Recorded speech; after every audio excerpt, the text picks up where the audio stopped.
This is the Nomad Futurist podcast, a podcast about the evolution of technology, society, and transformation. Connect with us, share your thoughts with us at nomadfuturist.com. Let's get this started. Here are Phil and Nabil. Hello. Welcome to Nomad Futurist. This is your co-host Nabil Mahmood from Kona, Hawaii. And this is your co-host Philip Koblenz from Montclair, New Jersey. This is Michael King from Berkeley, California. Michael, thank you very much for joining us today. Let's start to get to know you a little bit. Who are you? What do you do? Who am I? That's really philosophical for a first question, but I'm the head of data center strategy for Cloudflare. Cloudflare is a security, performance, and reliability software as a service company that sits in front of a material part of the internet today, providing a few things. One of them, which we're very well known for, is content delivery. We are present in 250 metros, delivering content close to end users everywhere and helping make the internet better. Through that, we are securing large parts of the internet. We have a large network that absorbs many DDoS attacks and things of that nature. So that's a big part of helping make the internet better. And we are also starting to get into things like securing corporate networks, providing sort of consistent security posture across different kinds of devices within the enterprise. And I'll say this for the third time because it is our mission statement to help make the internet better. So that's what Cloudflare does. For me, leading all of our efforts in the data center sector to strategize about where we deploy, who we deploy with in the data center world, who we're buying data center space and power from, just kind of be a little bit of an gigantic air quote expert on the whole data center ecosystem globally. I have a team of regional subject matter experts and commercial folks that help me out with that. So yeah, really excited to be here, guys. Thanks for having me. And just to clarify, is Cloudflare's purpose to make the internet better or worse? I didn't catch that. Help. Help. You're not going to make it. You're going to help other people. Correct. We are fundamentally helping make the internet better.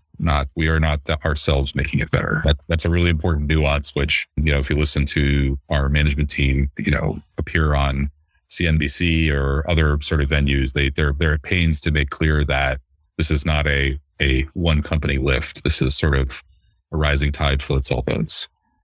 How long have you been in the technology business? Well, the business part, I guess, is, my whole career, basically almost 20 years. I mean, really the technology piece for me goes back much further than that. My parents, when I was born, were both teachers, but my dad was a math and computer science teacher. So he kind of, had, and this is, early 80s, he was doing TRS 80, programming courses and things like that. And he eventually parlayed that into working for an ed tech company, which kind of moved him through the technology space through, customer service and deployment to more of kind of a CIO thing. So long story short, I had computers in the house from minute zero, which is unusual for somebody in the 80s. And they weren't like, wasn't like an Atari 800 to play video games. It was, here's literally a business computer that in the early 80s was capable of, internal email. And here's dad's got a CompuServe subscription, and here is a 286 sitting on your desk to play computer games. I never had a Nintendo. I had a 286 and was playing like Escape from Monkey Island and stuff, right? That kind of thing. And then really having to take care of the technology as well. You didn't just have out of the box solutions back then, which I know is a little bit difficult for folks these days to understand. You really had to understand how it worked, put it together, maintain it, do really gnarly things like upgrade MS-DOS. Like you had to do all of the stuff that people now just kind of take for granted because we've spent, 30 plus years making it seamless as a technology industry. So I kind of got into the guts that way. My degree's in German studies. Like I did liberal arts. Like I'm not an engineer, but I come from an era where you didn't have to be an engineer to really need to understand how that stuff all worked. So an early exposure basically led you to technology. Yeah, that's a very nice way of summarizing my long-windedness there. Yeah. So why did you end up picking German? Candidly, it was the easiest way to go study abroad. But more than that, in retrospect, I was about 9 or 10 when the wall fell. And that was right around the time that I was asked to choose a language to study in going into middle school.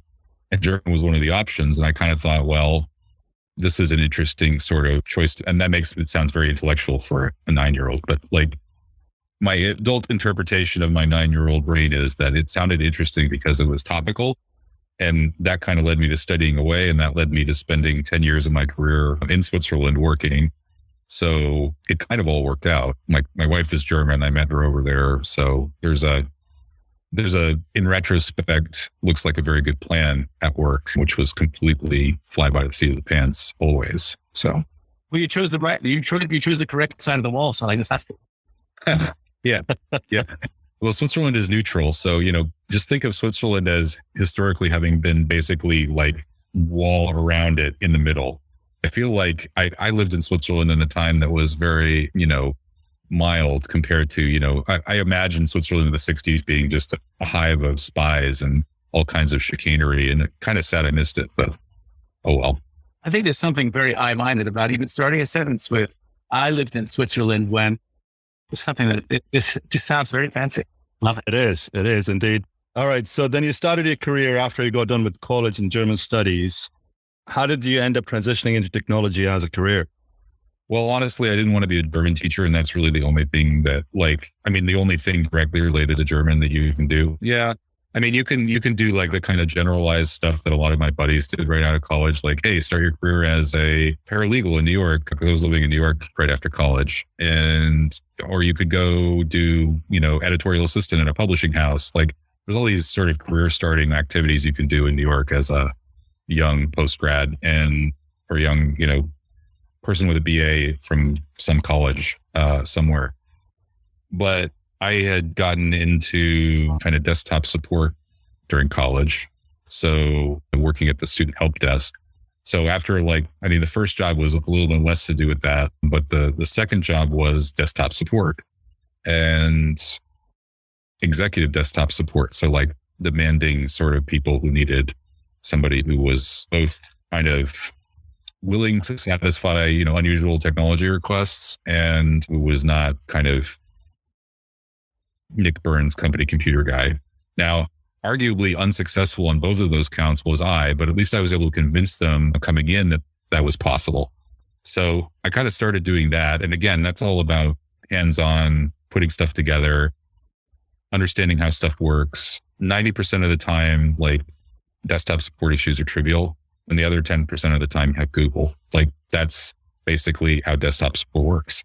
And if something's really gnarly, I was working for a 50,000 person corporation with lots of higher level specialists, and you just kind of rope them in. So it's an excellent way to get started in tech.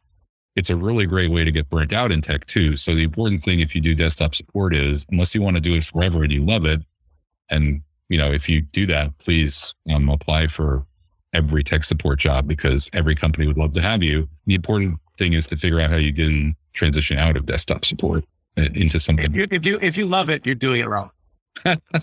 Well, I respect people who love it. I just don't know any of them. That's right. I don't know any of them. Could you expand a little bit just on that transition from desktop support to where you're at in your career in a leadership role? Sure. So from desktop support, I had built a team in Switzerland and had become an IT manager basically through a series of corporate expansions and people leaving and things like that. So I kind of had a few lucky breaks there, I guess. And the reason I was able to do this in Switzerland in the first place was because of my German studies degree. Like I never would have gotten that job in Switzerland without speaking German. The person they had there at the time did not speak German, and I was already in the company doing something else. So that kind of facilitated the transition quite a lot. To get out of IT management, first I built a team to basically take over much of my responsibility. And I found people, honestly, who were better than me at that. That helped. And then the second thing was really a lot of trying to internally network to see what was out there in the technology world within this company. Because I, at that time, was a little bit more, with the visa situation in Switzerland, I was a little more tied to the company that, you would be in a open employment market, United States, where you're a citizen. So I was trying to figure out what I could do from there still. I had only met my wife like a couple years before. We weren't quite ready to like gallivant off to another country yet. So what can I do? And basically just internally network, talk to as many people as I could. Most of those conversations didn't really bear fruit because, again, I'm not an engineer. Like when you deal with technology people, you're kind of like, okay, and especially in a 50,000 person corporation, you're dealing with a lot of specialism. So like, hey, talk to the database guy. Hey, talk to the network guy. Hey, talk to the, the platform guy.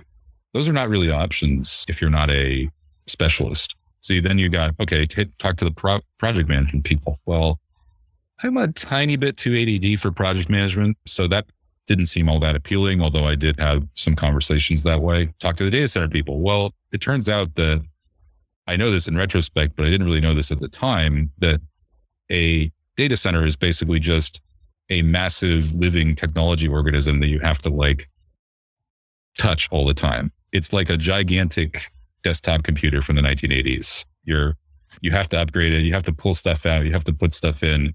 It is tangible technology in a way that I could really relate to, but on such a more massive scale that I think it was instantly interesting to me how to get involved in that sector.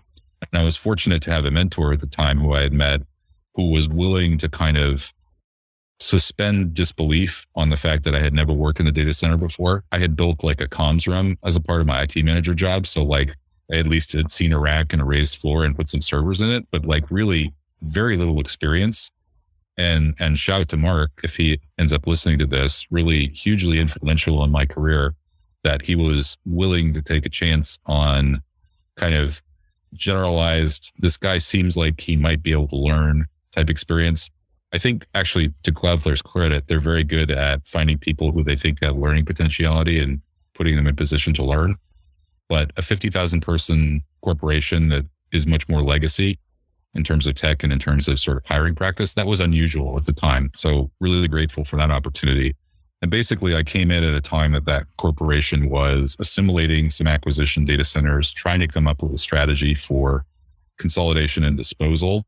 And really nobody knew that much on the acquiree or the acquirer side about what the acquiree had. So I was able to get in on the ground floor of information collection, really understand the lay of the land, touch a ton of colos because there were a ton of sub acquisitions, and really get my hands dirty in learning how all this stuff worked and help create, strategy for consolidation and closure. Tremendous learning experience.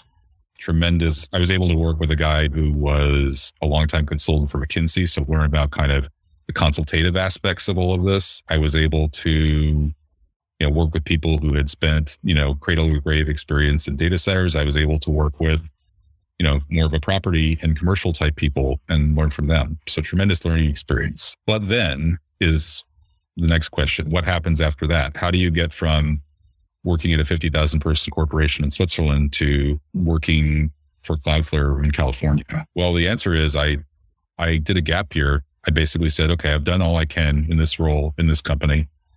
And I went traveling. My wife and I bought a 1994 Toyota Land Cruiser, outfitted it for overland, and we drove from Minnesota to Panama over the course of 9 months, stopping in all the places on the way, spending time in, especially in Mexico and Guatemala, but also pretty much every country, but Honduras, where we kind of drove through, we spent at least 2 weeks.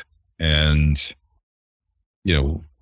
it really seems very innocent now in the year 2 of the pandemic here, just kind of checking it out, absorbing it, and trying to figure out what we wanted to do with our lives, really honestly, because we had both had corporate jobs and, to a greater or lesser degree, well compensated and, somewhat fulfilling in certain aspects. But was this what we wanted to do with the rest of our career or not? Then we went back and my wife kind of took the lead for a while on where we were going to work next, back in Switzerland. Then we moved to Canada for a while. And then I got this opportunity at Cloudflare to kind of rejoin the data center ecosystem, hopped on that. And it's been kind of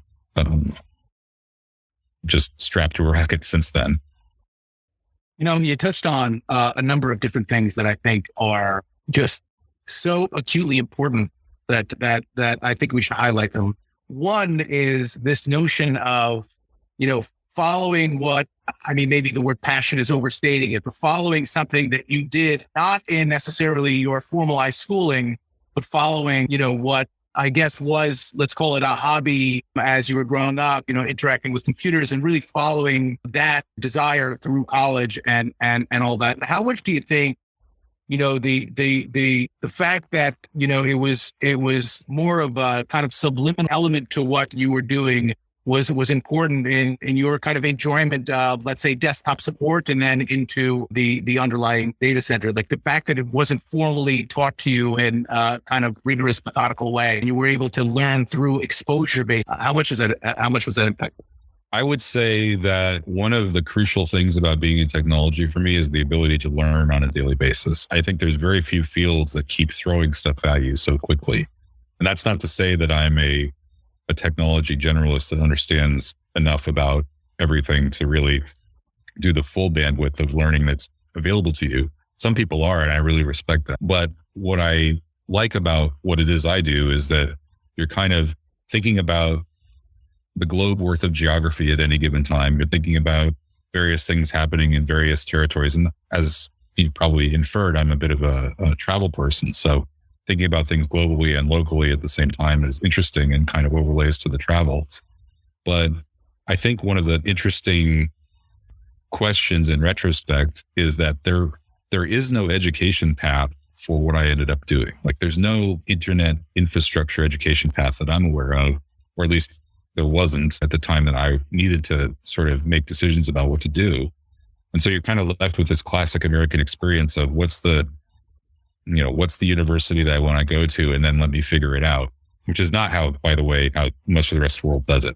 Like America has this built-in, I think, pro and con inefficiency in when you decide what you want to do and how you decide it. And they don't have a lot of, options for internet infrastructure. So you do kind of have to pick that up along the way somewhere, or you have to you have to do the classic engineering thing and get into it that way. But even if they did have it, I mean, we touched on this a lot in podcasts, like the fact that there hasn't been, since the industrial revolution, hasn't really been a big change in the way our educational structure in the country, and it's just not focused on making well-rounded humans that can, kind of figure out where their passions are and figure out how they want to make an impact on the planet in the way that, it really should, at least in my opinion. And I think just this notion of, if somebody asks me what I do for a living, my first answer is not like I'm a computer guy or I run these data centers. I'm a problem solver. I mean, that's really all I'm doing is trying to find unique ways in this world that I've gotten involved in to solve problems that are going to come at you in all these interesting ways. And the solutions to those problems really aren't necessarily born out from specific subject matter I learned in engineering school, but from experience that I've had, in life, whether in the data center or not in the data center or what have you. So it's interesting that, your path is almost a perfect example of how, the fact that you're well-rounded and you can find these different ways to kind of, fulfill your life leads you to an area where you can, make the most impact and enjoy what you do. Yeah, I think it's interesting because also the classic liberal arts education is supposed to make you well-rounded. It's supposed to teach you how to write. It's supposed to teach you how to think critically. All of those are really super important skills in the technology space. And one of the reasons, going back to that critical opportunity where I first got into data centers, one of the reasons I was able to get that opportunity was that the guy, Mark, who hired me, was looking for people who are not like engineering brain people. And no disrespect to engineering brain people, but like there's a certain type of engineering thinking that is extremely crucial in technology. There's also a disruptor kind of thinking who doesn't come in with that type of experience in brain, who's asking what might seem like off the wall questions or more sort of generalized critical thinking questions. And that's what he wanted on his team with me. Like, you can learn the technology stuff, but I can't teach you this long educational path that leads you to be a good critical thinker.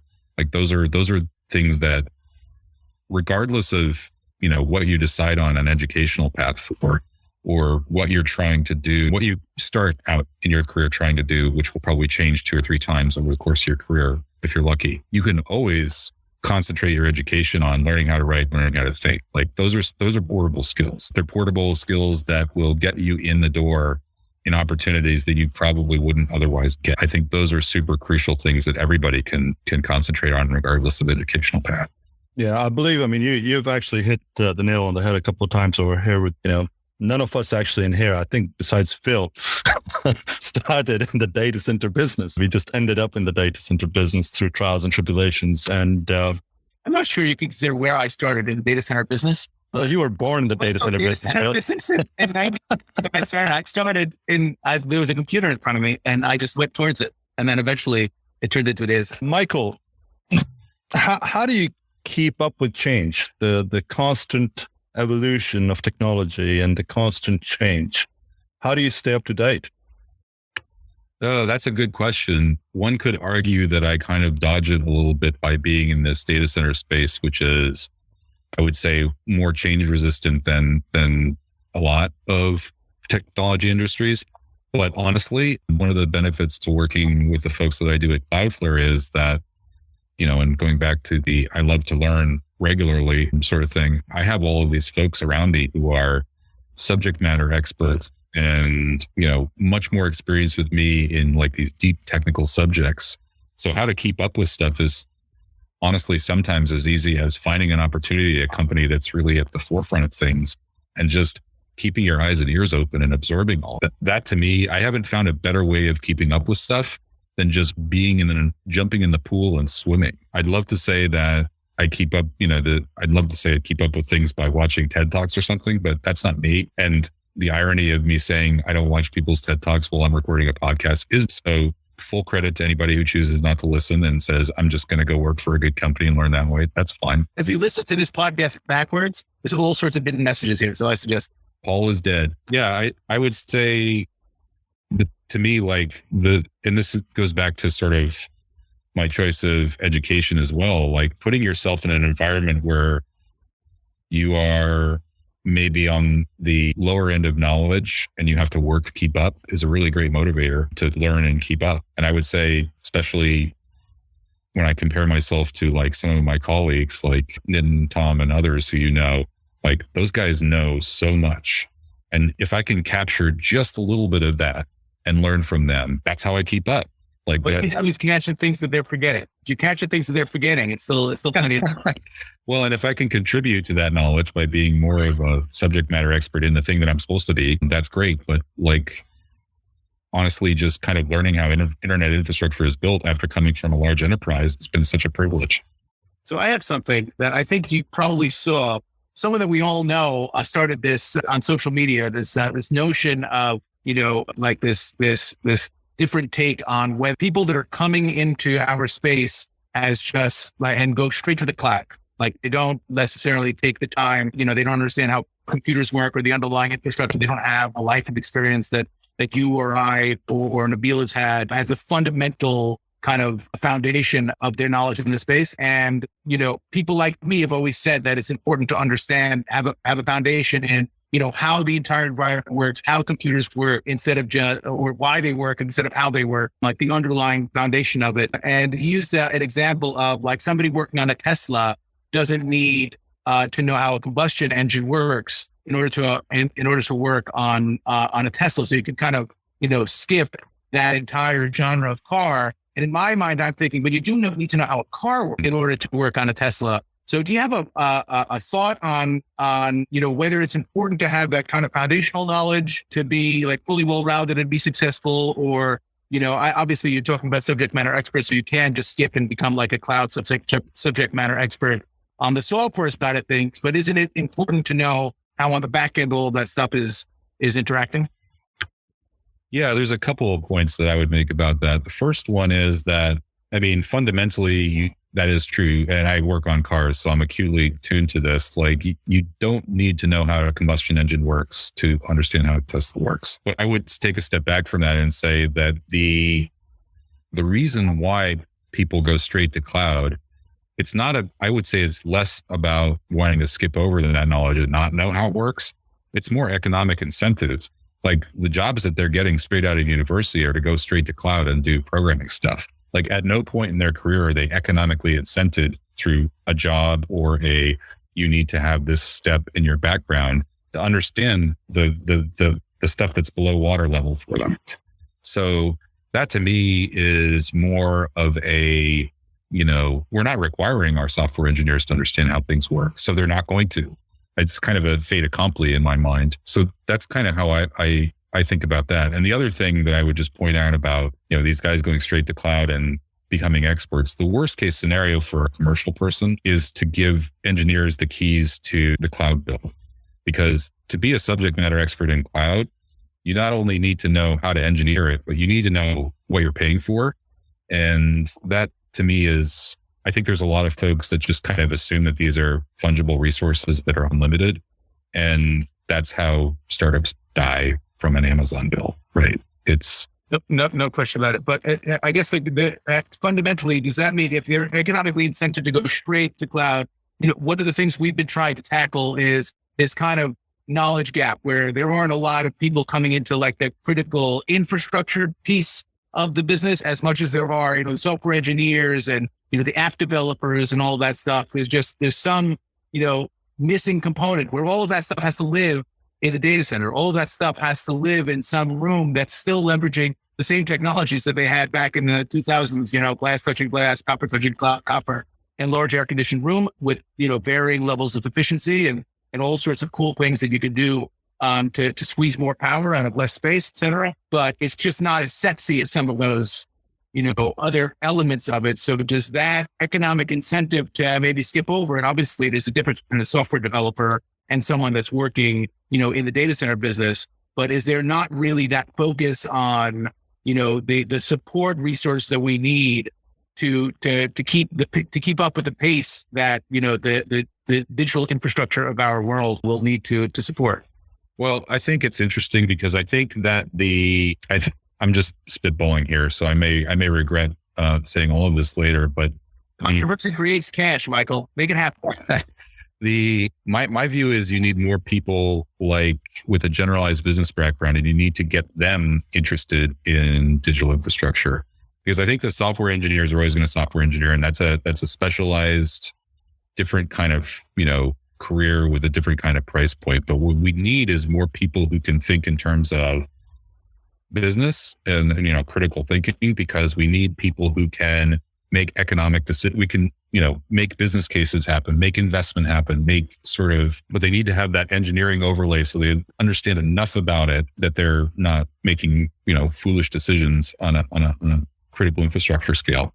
So how do we engineers going to go straight to whatever specialist engineering thing they want to do, but how do we take people who are not on the engineering track and lure them into digital infrastructure and give them enough understanding of how that works, give them the table stakes as a part of their education to kind of come out with a business engineering degree or, something like that, or create a career path where you take people with kind of a generalized liberal arts and business background and pull them into digital infrastructure slowly.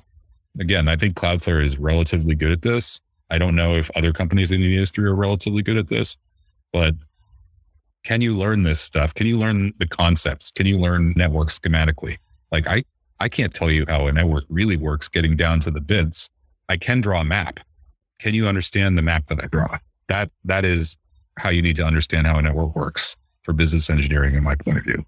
Can you understand an architectural diagram of how a database interacts with, some front end piece?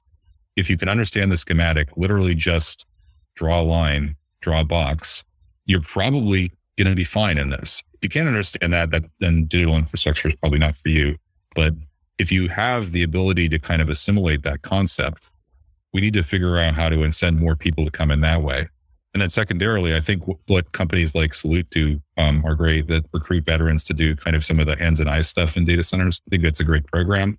I think that's really successful at recruiting precision into the actual things that require precision, not like my crazy strategy stuff and disorganized shambles of a desk, but like the precision stuff. Pulling more people in that way is going to be good. But I think you need to pull more people in from an outside engineering context, and you need to have enough people who have an engineering background to sort of make the push and pull work. I mean, I think you have to shine a light on it. You have to make sure people are aware of what it takes to run just to add to that, it's just about creating that voice and embracing what we do, right? We are the largest, smallest industry globally. People don't know what we do. I mean, Phil is a problem solver. I tell people I connect the world. So, we need to get the message out there, demystify technology, simplify it, and create that level of excitement that we're connecting the world and we're connecting pieces. And if there's anything sane right now in this world with what we're living with, it's because of technology. Yeah, I think honestly, right now, there should be a great opportunity because we're all like the internet really transitioned from, I mean, it was critical infrastructure before, but nobody, other than the full-time remote people before 2 years ago was like as dependent on it as we are now. Right. So the criticality of the critical infrastructure just went up a notch. We need a different word. I think critical is not, so it doesn't say it's the word. It's the word. It's like a pipe with water to your house and sewer, like all of these things. And these are conversations that I have with landlords and other folks in the service of Cloudflare's infrastructure expansion is don't think of this as the tenant will worry about this type stuff. This is water and power and in sewer. Like this is not optional anymore. And it's not like a la carte anymore. It needs to be a part of the fabric of everybody's, environment. Yeah. So at Nomad Futurist, we refer to it as digital utility. Yeah. I mean, absolutely. Yeah. And we live in the data era. If you pull the plug on it, like society would collapse. Like it's not optional anymore. It is exactly like all of the other things that we regard as critical utility. If TikTok goes down for 5 minutes, society almost collapses. Yeah. I mean, and imagine if something like consequential went down. Michael King from Cloudflare just said TikTok is not consequential. Take that, everybody. There's a New York Post level of headline writing that I really respect and appreciate. All right, Michael. So, for the younger generation, based on your experience, if you were to look back in time, the 20 years of you being in technology and the digital infrastructure, what would you tell them? What's your message to the younger generation regarding the industry? I would try and figure out first, like, how does this stuff work? Like, I think there's a lot of schematic sort of education you could figure out just by following the line. Like, I get an internet connection. Where does that go? Like, how does that interact with other things? And try and figure out, and maybe with help from, the communities that are open to new participants, what part of the infrastructure appeals to you? And I came through my knowledge of the fact that data centers exist almost by accident. And here I am working on it as the main part of my career. How do you, can you do any kind of research project as a component of your education or separately that kind of gives you the excuse of learning what all the components of these things are? And honestly, what is the component, if any, that you have the greatest physical reaction to? What seems most interesting? I've done arguably okay in my life by following the thing that seemed most interesting. And that might be kind of a luxury sort of perspective, honestly, but that's kind of how it went for me. Like, here, let me follow my instincts here about what is most interesting to me, because I feel like that's where I'll be most successful, where I'll put in the extra energy to understand things and where I'll be able to grind stuff out. So I guess that would have been the mentoring I would have given myself, is like, what part of all of this technology world seems interesting to you? And I probably would have challenged myself to say, I don't think you know as many parts of the tech ecosystem as you think. Like, your perspective is you have this depth of experience of things that sit in front of you, but what about everything else? And that was a piece of knowledge acquired by accident that I wish I had acquired earlier, honestly. Based on what you know and where you sit in your current capacity and traveling the world, what do you think are some of the hottest trends in the industry that everybody should be mindful of? I know it's very popular to say this at this point, but I think it's important. Group 3 emissions for data center companies, and really figuring out, and this is as much to self-preservation as it is for anything else, but like, we're going to be asked questions by the citizenry at large, if we're not already, in some cases we are already, about why what we do isn't a net negative for the world. And that obviously is very focused on, hey, these data centers, they take power, and a lot less focused on, hey, that's because they're delivering Netflix for you. But assuming that we're double clicking on one part of the infrastructure chain that happens to consume a lot of energy and resources, I think it's really crucial that we track and measure and improve upon the resources that we are consuming. We've already seen in Singapore, for instance, the government just kind of, pull down the portcullis on new data center construction for reasons that are similar to that. I think that is not a pattern that any of us are eager to see repeated anywhere else. So if we don't want that to happen, we really need to make a much better show. And some of it is just literally creating a data set that shows, here it is, and here's the metric that we want to get to in a few years. That's really important. And I think there's, been some effort out of group 1 and group 2, and there's more supply chain group 3 type stuff that needs to happen. I've been speaking to some folks on that front, and I'm excited to see what they can come up with for the data center industry. So stay tuned there. But I think that to me is as important as anything else, because if left unchecked, it presents an existential threat in a huge number of regulatory environments with very disparate goals.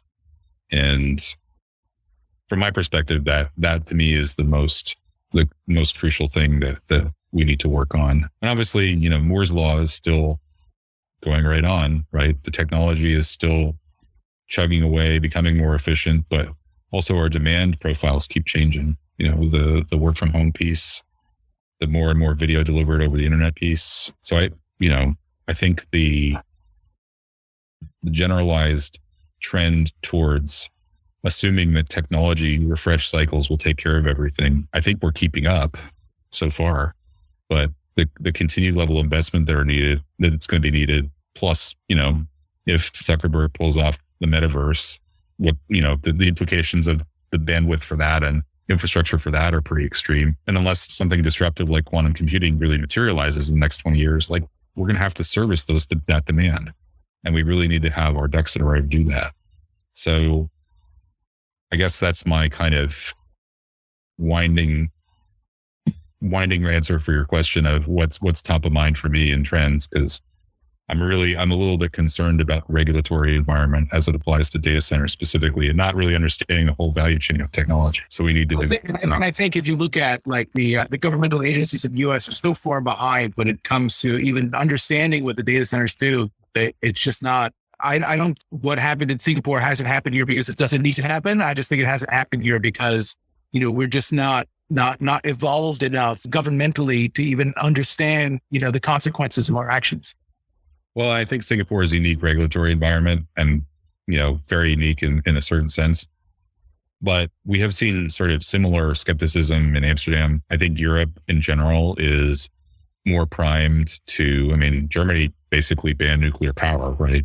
Because they didn't want the environmental consequences of that. And while I think that was a failure on a policy level, it is enacted policy. So what we don't want to get to is a place where suddenly a Germany goes, wait a minute, we don't want any more of these. That will cause huge issues cascading issues for the countries around it and eventually for the entire internet. And we just don't want that to continue to be a thing. So let's get our story in order and start telling it. Michael, thank you so much for joining us today. Really enjoyed getting to know you and everything that you've been doing. Any message for our listeners? I would just say, the best thing that happened to me was I found people who were willing to take a chance on me and kind of advise me about how to get into this space. So, obviously internet infrastructure is kind of a niche thing, but if you're interested in getting into it and need some advice, I'm sure all of the three of us are open ears for new entrants into the field. So don't hesitate to reach out. Outstanding. Well, thank you again, Michael, for your time. Great having you. Thanks. Appreciate it, guys. This has been great. Nothing lasts forever. Markets will come back, currencies will rebound, businesses will go on, and we'll all move on. That could happen next week, next month, or next year. I'm confident that those who prepare rather than panic will come out of this stronger. Thank you for joining us. This has been brought to you by Nomad Futurist. Check us online at nomadfuturist.com.